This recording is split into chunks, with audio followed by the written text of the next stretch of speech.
राधाच्या सासरची मंडळी जेवायला आहेत, स्वयंपाक जरा चविष्ट नको का? म्हणजे ते म्हणतील राधाच्या आईनं किती छान लग्न लावून दिलं लेकीचं, सासरची मंडळी कौतुक करतील ना. त्यांचं सोड ग, मी करते ना कौतुक. कसं जमत ग कुंदा तुला हे सगळं? अगदी. अगं मी काय एकटी करते का? आमची अनामिका काय काय करते. तुमची? माझी मुलगी आहे ती. अनामिका माझी आहे. हो, पण माझी लाडकी आहे. बरं बरं, अनामिका आपल्या सगळ्यांची आहे. सगळं कसं अगदी मनापासून करते हा ती. पण नशीब साथ देत नाही म्हणतात ना, तर हे असं. आता बघ ना, लेकीचं एवढं प्रेमानं केलं तिने आजपर्यंत, आणि तिलाच कन्यादानाची संधी नाही. नीलच्या आई बाबांना कळायला नको का? पाप करतायत ते पाप. काही जाणीवच नाही त्यांना. असते एखाद्याची श्रद्धा. म्हणजे मला खरं म्हणजे त्याच्यातलं काही कळत नाही, पण अनामिकाने मात्र फार समजूतदारपणे घेतलंय हे सगळं. राधाच्या लग्नात अडथळा नको म्हणून फार मोठं पाऊल उचललेलं आहे तिने. हो ना, पण राधाला आणि अनामिकाला आयुष्यभर बोच राहील नाही त्याची. असं कसं ग, आई विना कन्यादान?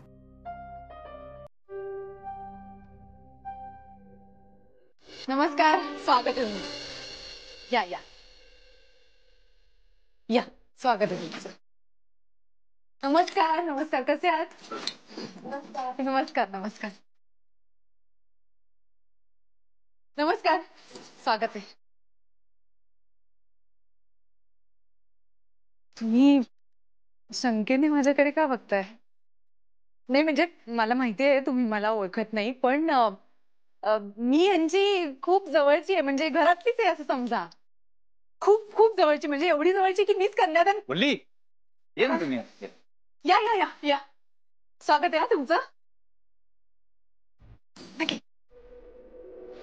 काय चाललंय तुझं बोलली? सगळ्यांना काय सांगतेस कन्यादानाचं?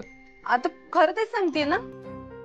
आणि मी जर त्यांना सांगितलं की मी वल्ली आहे तर त्यांना कळणार आहे का, म्हणून मी म्हंटल. अगं हो, पण काय करायचंय का? सचिन, पण राधाचं कन्यादान करतोय ना, किती पुण्याचं काम आहे. आपण एवढ्या पुण्याचं काम करतोय तर मग आनंद वाटायला काय हरकत आहे?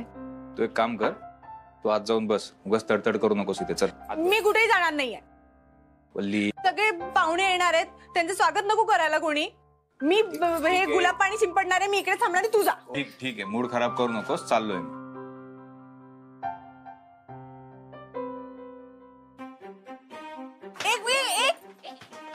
अरे अटेंशन, पीछे मुड़.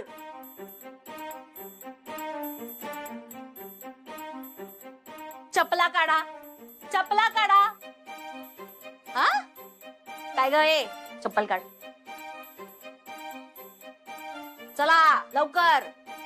परेड, अटेंशन, आगे बढ़. अहो तुम्ही कुठे चाललात?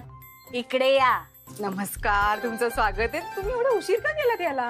अगं यांना आवरेपर्यंत वेळ लागला, त्यात मला पण, त्यात हे तरच बाई. जाऊ दे. या या. नमस्कार नमस्कार, या या या. नमस्कार. या या चिमणे, या या या. अरे वल्ले, स्वागत. अगं वल्ले, अगं माझं काय स्वागत करतेस तू? मी काय पाहुणा आहे का? घरात रस्ता आहे. अहो हो, ते आता सवय झाली मला. ते हा. तुम्ही इकडे काय करताय आप्पा? म्हणजे आता मी सगळ्यांचं स्वागत करते ना. हो. मग तुम्ही आज जाऊन सगळ्यांना मदत करा ना आप्पा. इकडे काय करताय तुम्ही? तुझी जपाची वेळ झालेली आहे, जप करायला जा.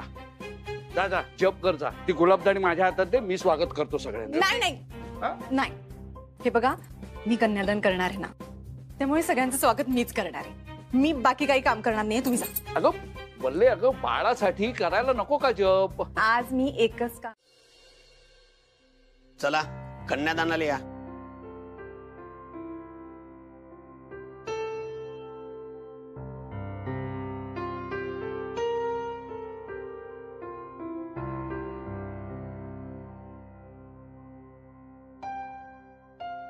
अगं हळू बस ना.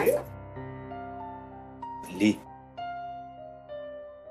काय दसमोशा प्लॅन करतेस ग?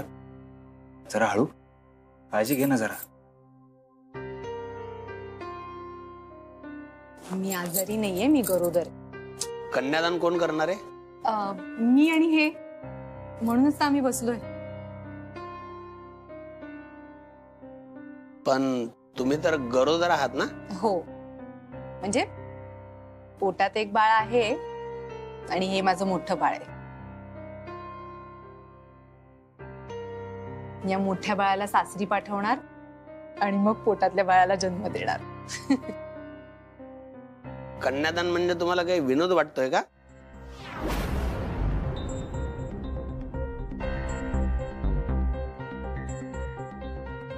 का काय झालं गुरुजी? अहो, गरोदर बाई कन्यादान करूच शकत नाही.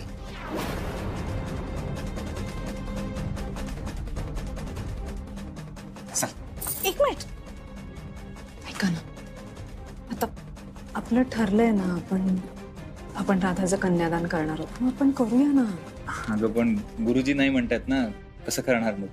नाही, पण मला करायचंय राधाचं कन्यादान. अगं उठ, एक मिनिट. उठ. गुरुजींच्या विरोधात जाणार आहोत का आपण? अहो, असं काय करताय? नाही म्हणजे विरोधात नाही जायचंय आपण, पण आपण त्यांना समजवूया ना, आपण करणार आहोत कन्यादान.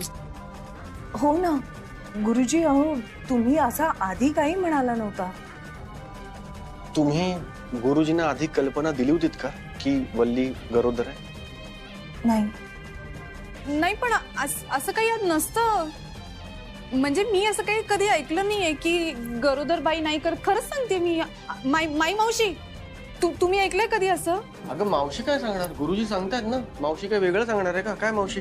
हो नाही, मला असं वाटतं आपण एकदा आप्पांना विचारूया. आप्पांना विचारू आपण, पण गुरुजी सांगतील तेच होणार ना. आप्पा, तुम्ही सांगा, गरोदर बाई नाही का करू शकत कन्यादान? नाही, मला शास्त्र काय आहे ते माहित नाही, पण मी असं कधी कुठे ऐकलेलं पण नाहीये. नाही, पण गुरुजी सांगतील तसंच करावं लागेल ना आप्पा. मुलीसाठी जे करू शकतो, जे करतो, ते मुलीची आई करू शकत नाही किंवा करत नाही असं म्हणायचंय तुम्हाला?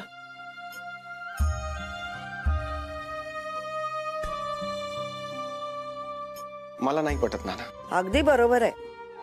अरे म्हणजे आई म्हणून तिने मुलीला जन्म द्यायचा, वाढवायचं, रक्ताचं पाणी करून तिला मोठं करायचं, आणि मग ऐन वेळेला पालक म्हणून दुसऱ्याच कोणीतरी बसायचं. ज्या लेकीने तिची मुलगी वाढवताना काय काय केले तिच्यासाठी, हे तिच्या सासूला विचारा कोणीतरी. कोणी विचारलं तरी मी काय सांगणार आहे? हो, तिनेही राधासाठी जे काय केलंय ना, ते कुणीच नाही करू शकणार. आणि काय केलंय ते शब्दात कुणी सांगू पण नाही शकणार. आणि लग्न राधाचं आहे ना, तिची इच्छा आहे की तिचं कन्यादान तिच्या आईनेच करावं. आम्ही दोघंही कन्यादान करायला हो म्हणालो, कारण आम्हाला वाटलं होतं की गुरुजींना नाही चालणार. मी काय म्हणतो नाना, आता गुरुजींची जर संमती असेल तर तुम्ही देऊन टाका ना परवानगी. द्या. मला क्षमा करा, मी तुमच्या कुटुंबातला सदस्य नाही, परंतु राधाच्या आईसारखी जबरदस्त आई मिळणं म्हणजे विरळच. हो, अनुताई राधाची आई पण आहे आणि बाबा पण. हो,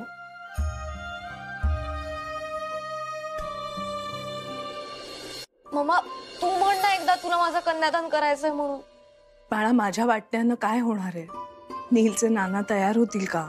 मी तुला आधीच सांगितलंय, तू कोणाला दुखून भांडण तंटा करून मला तुझं लग्न नाही करायचं. तुम्हाला माहितीये कोण बोलतंय नाना? ही फक्त राधाची आई बोलत नाहीये, हा राधाचा बाबा बोलतोय. आईचा समजूतदारपणा, आईची माया, आईचं प्रेम, आईचा विश्वास, त्याचबरोबर बापाचा संयम बोलतोय. हा हक्क तिच्यापासून हिरावून घेऊ नका नाना, विनंती करतो आम्ही सगळे तुम्हाला. नाना प्लीज द्या ना परवानगी. नाना प्लीज ना.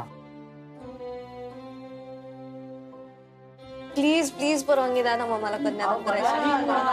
प्लीज नाही नका म्हणू, प्लीज प्लीज. अहो पोरीची इच्छा आहे, तिच्या लग्नाच्या वेळी तिचा मन मोडू नका बरं. तुमचा हट्ट सोडा. कर दे ना मग. नाना एक मिनिट, काय म्हटलात? काय नाही, मी हेच म्हणत होतो व तर मग तुझी आई करू शकते ना बा कन्यादान.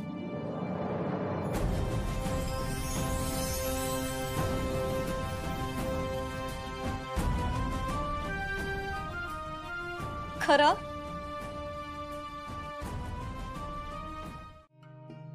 खरे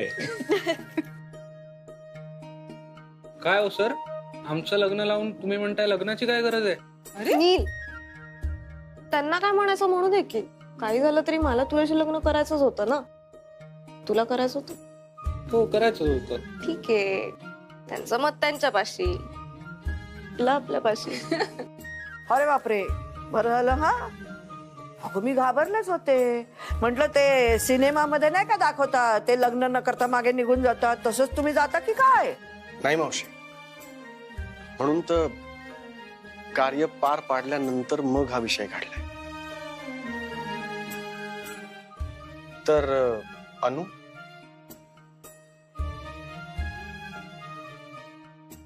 तू माझ्या बरोबर आयुष्यभर लिव्ह इन मध्ये राहशील का? मागच्या वेळेस आपण एकत्र राहिलो तेव्हा तुला संकोच वाटत होता. आता नाही वाटत. आणि लोक काय बोलतील याची भीती खूप मागे पडली. आता मला फक्त तुझं उत्तर हवंय. तुझं माझ्यावर प्रेम आहे का? आणि तू आयुष्यभर माझ्या बरोबर राहशील का?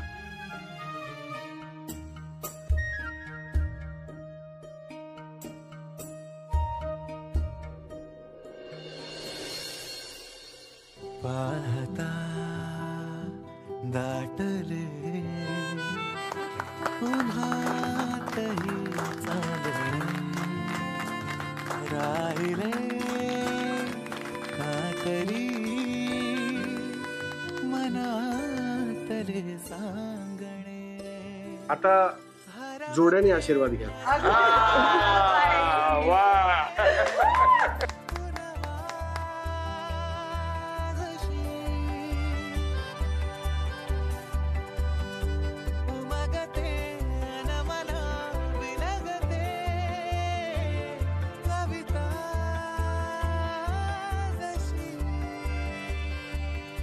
कधी कधी काय होतं, माणूस आपल्याच कल्पनांना असा आवळून कुरवाळून पुढे जात राहतो. एखाद्या गोष्टीच्या मुळाशी जायचं राहूनच जातं. आशाने प्रेम मागे राहत. माझं नेमकं तसंच चालू हो. आणि प्रेमच सगळ्यात महत्वाचं आहे नाना, कारण प्रेमच सगळ्यांना बांधून ठेवतं. आमचं काही वेगळं नाहीये नाना. आम्ही पण खूप चुका केल्या, खूप भांडलो, पण गोष्टींबद्दल म्हणतात ना नाना,